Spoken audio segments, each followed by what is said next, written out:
Okay, so I've decided to do a banana pancake recipe, which is inspired by a lovely lady who posted something up on Facebook, and it's in answer to the glut of bananas that are in a particular supermarket down in Glastonbury.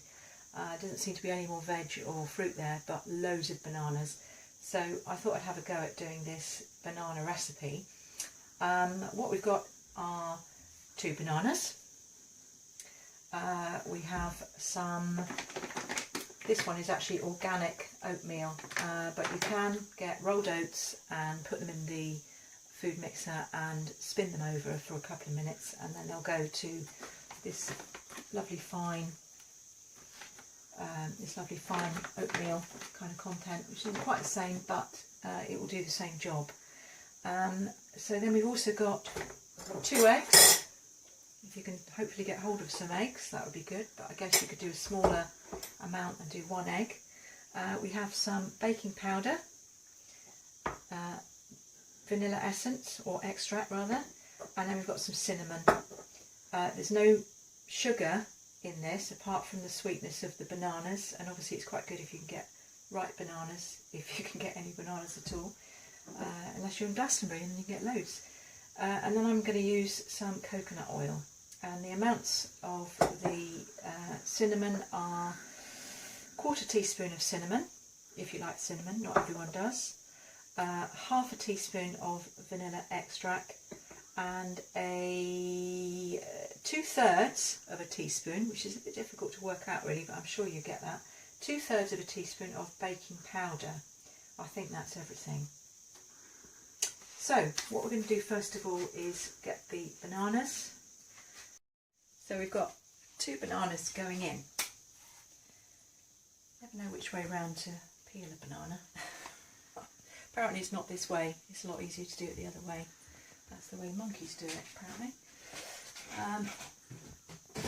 So that's 2 bananas in, and then what you want to do is, if you just come in a bit closer, you can kind of see a good mash.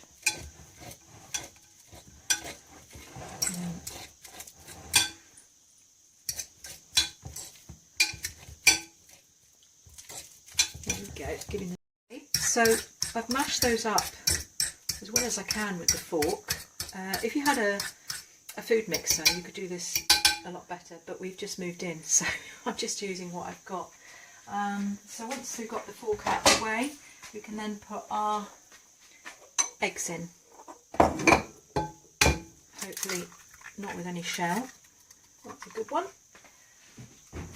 And next one, look at that, one-handed, not bad. Okay, so then we want to mix that in. You can see if you get a little bit closer, it's quite a sloppy mixture now. You can see that on camera hopefully. You want to really mix that in quite well, get it nice and fluffy.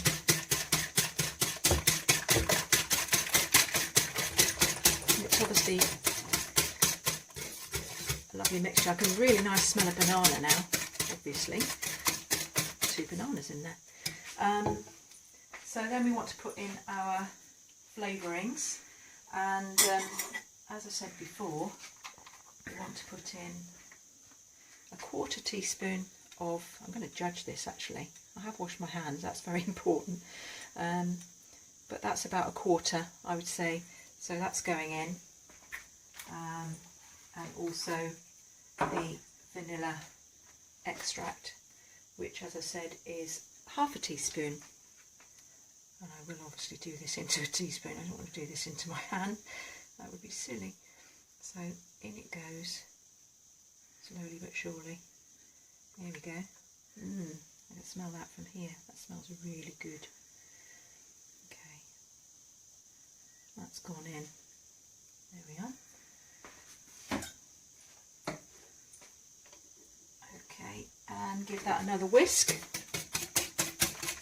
Oh, and in the meantime, if you're sort of heating up a pan just to the side, so it's kind of ready to go, just make sure that's the temperature. Okay. So that's all whisked in very well. And then of course we want to put in our oatmeal. Apparently, according to the amounts, it should be 2/3. So I've got some very good American cup measurements here. Never used to use cups, but a lot of recipes nowadays seem to use them. You can see that going in really well. Very healthy oatmeal, filling as well. Good substantial meal for breakfast or any time of the day, in fact. I mustn't forget our baking powder, and that's of course what's going to make it rise. Again, I'm going to judge this. It's apparently about 2/3, whoops, 2/3 of a teaspoon. So that's probably about right, hopefully. I'm going to see how it turns out. This is an experiment, and I'm not suggesting I'm an expert. This is just for a bit of fun, really. Try and make sure that's all brought together really well, because you want that baking powder to work in the mixture. My pan's heating up nicely, so we'll just get some of the coconut oil. Now you could use any type of oil, I guess. I'm going to use probably about, I suppose, about half a dessert spoon, which is the equivalent of about a good teaspoon, I guess. Okay, so I did say half a dessert spoon, but I'm sort of thinking that actually it doesn't seem quite enough. I could always pour a little bit more away.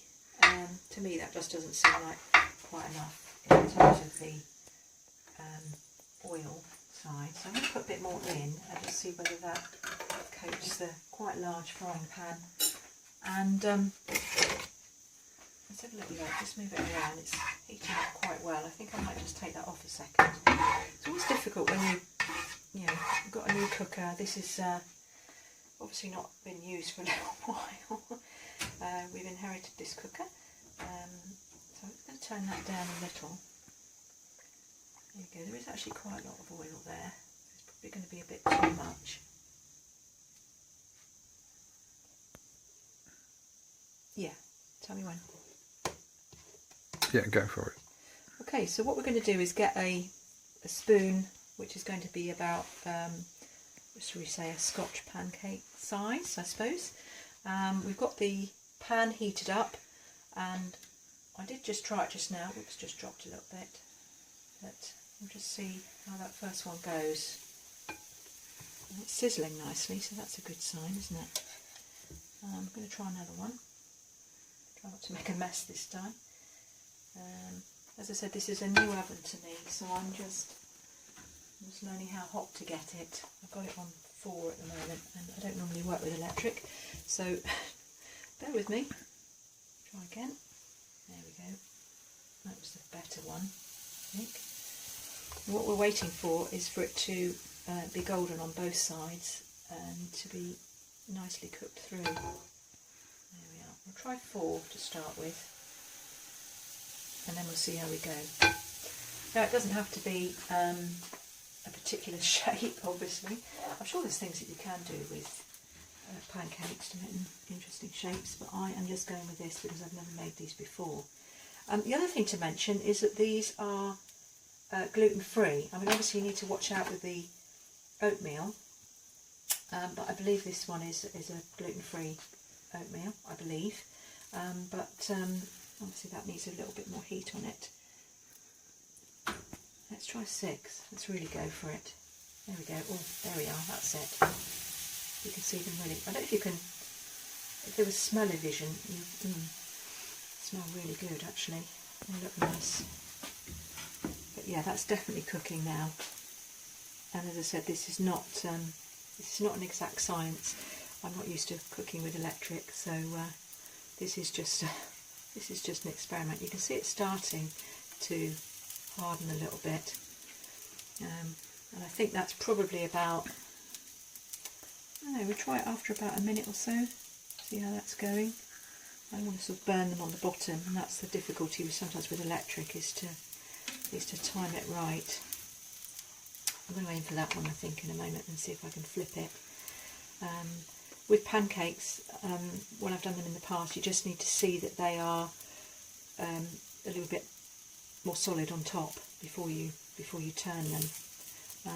I'm very impatient, so I'm just going to have to really be patient here, because I tend to want to flip them sooner. See, I'm going to go for it now, and that one's probably not quite ready.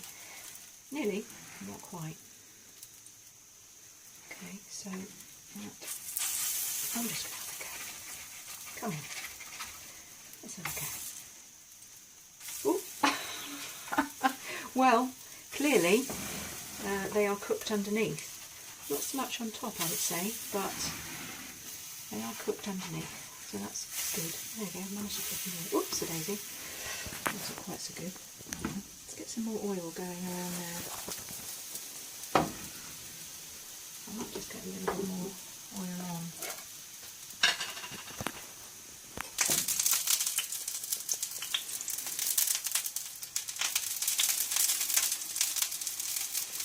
Right, so I've got that sizzling. I put a bit more oil in. I was a little bit concerned that it was cooking, but it might stick.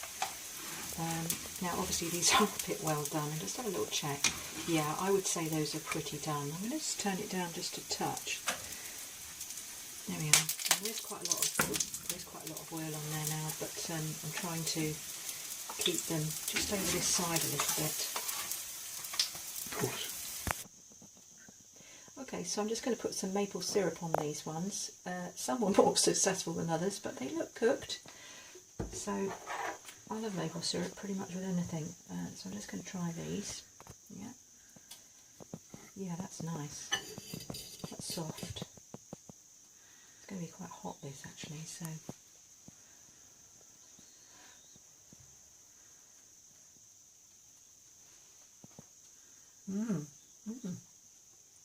those are really good. Yeah, I'll definitely try those again. They are excellent. I'm going to give a little bite to my cameraman in a moment. My lovely husband. They're very hot though, so you can definitely taste the oatmeal in there. It's it gives it quite a lot of body, and the sweetness. Obviously, I've added maple syrup because I quite like maple syrup. Who doesn't? But it would be enough. It would be enough without adding that maple syrup. The banana is quite sweet enough. So if you want to make it really healthy, you could just leave out the maple syrup. So I'm just going to give you a little bit. Okay, so that's really great. I just remembered the only thing I didn't include was a pinch of salt. However, I think it would probably add a little bit more to it, the flavour. The flavour is really, really good. Didn't take very long to make. And if there is a glut of bananas in the shops and nothing else to eat, hopefully you've got some eggs, then this is a good recipe to go with. I hope you enjoyed it as much as I did doing it. It's a bit of fun, and everybody keep safe and keep happy and healthy, and wishing you all the best and lots of blessings to you. Lots of love. Bye.